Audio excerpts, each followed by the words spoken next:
नमस्कार, माझं नाव आहे दत्तात्रय चव्हाण। गेली 3 वर्ष झालं सनेजमध्ये सेंद्रिय शेतीबरोबर काम करतोय आणि 1 वर्षापूर्वी आमचे जे मित्र आहेत त्या मित्रांना आपण फक्त आले पिकासाठी आपल्या काय ट्रीटमेंट द्यायला चालू केलेत। तर सर तुमचं नाव काय? माझं नाव किरण बोबडे, गाव खटाव। ओके। आणि ह्या गोष्टीसाठी तुम्ही आता सध्या किती वर्षापासून बाबा सेंद्रिय शेतीवर वळालाय? मी तकरीबन 1 वर्ष झाले मी सेंद्रिय शेतीकडे वळलोय। बर, ओके। हे आपला प्लॉट कितीचा आहे? आपला प्लॉट आहे अर्धा एकराचा। ओके। ह्या अर्ध्या एकरासाठी तुम्ही ट्रीटमेंट कशा पद्धतीने घेतली? ट्रीटमेंट आपण जैविक घेतले आणि प्लस रासायनिक पण घेतले, पण कमी प्रमाणात, एकदम कमी प्रमाणात। ओके, म्हणजे थोडक्यात 30% रासायनिक आणि 70% जैविक अशा पद्धतीने तुम्ही चाललाय। हो, कारण आजपर्यंत आपण 100% रासायनिक होते, हो, त्यामुळे आपल्याला 30% वापरावे लागते। बरोबर। आज तुम्हाला ह्या गोष्टी वापरूशी काय वाटते? मला भरपूर चांगलं वाटतंय, कारण की हा प्लॉट आहे ते रासायनिक जे बाकीचे प्लॉट बघितले पण असा रिझल्ट कुठंच नाही। ओके। या खटावमध्ये बघितलं असतं जैविक आणि प्लस रासायनिक 30%, असा रिझल्ट तुम्ही कुठेही बघा, असा रिझल्ट तुम्हाला कुठेही भेटणार नाही। ओके। आज जर बघितलं तर आल्याची हाईट काय आहे?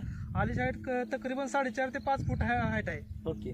आणि फुटवा किती लागले तुम्हाला? फुटवा भरपूर तरी लागले बघा सर, 20-25 तर आहेत फुटवा। ओके, ठीक आहे। आमचं फक्त एकच सांगणं आहे प्रत्येक शेतकरी बांधवाला की कमीत कमी आज पावतर आपण रासायनिक शेती गेली 20 ते 25 वर्ष झालं करत आलोय, जमिनीला आपण सवय लावली रासायनिक खताची, तर इथून पुढे फक्त आपल्याला काय करायचे, सेंद्रियची पण सवय लावायचे। तर त्यासाठी कुठेतरी 30% 40% रासायनिक खतं वापरून बाकीचं जर का समजा आपण सेंद्रियमध्ये वापरायला चालू केलं तर याचा खूप चांगल्या लेवलला रिझल्ट येतोय।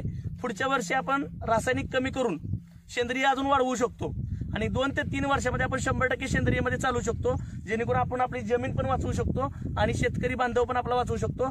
आज जर का बघितलं तर मला वाटतं आळवणीसाठी तुम्ही सॉइल केअर, बरोबर, आणि सन गार्ड त्याच्याबरोबर सनशिल्ड या 3 गोष्टी सोडल्या असणार। मला वाटतं अर्धा एकरचा प्लॉट आहे, तर कमीत कमी अर्धा किलो सन गार्ड, 100 ग्रॅम सनशिल्ड आणि अर्धा लिटर सॉइल केअर अशा पद्धतीने सोडलं असेल, बरोबर। आणि फवारणीसाठी मला वाटतं 50 ml सनबुस्ट, 50 ml सनग्रीन, सनशिल्ड 5 ग्रॅम आणि 10 ml सनस्टिक। हो, बरोबर। आणि ह्याच्यामध्ये सन प्रोटेक्टर फवारलंय तुम्ही? फवारले, म्हणजे त्याच्यामध्ये एक 20 ml सन प्रोटेक्टर। बरोबर। तर अशाच पद्धतीने प्रत्येक आल्याच्या पिकानेच नाही तर प्रत्येक पिकासाठी अशा पद्धतीने जर का फवारणी केल्या तर खूप चांगल्या लेवलला रिझल्ट आहे। दर 15 दिवसांची फवारणी आणि मला वाटतं 2.5 महिन्यातून तुम्ही एक जीवाणूचा बॉक्स पण सोडलेला असणार आहे। हो, सोडलाय, बरोबर। जे फ्रुट्स अँड व्हेजिटेबल मध्ये 8 बॉटल येतात आपल्या कंपनीच्या, तर प्रत्येक व्यक्तीने त्या पद्धतीने वापरल्यानंतर हा रिझल्ट 100% येणार।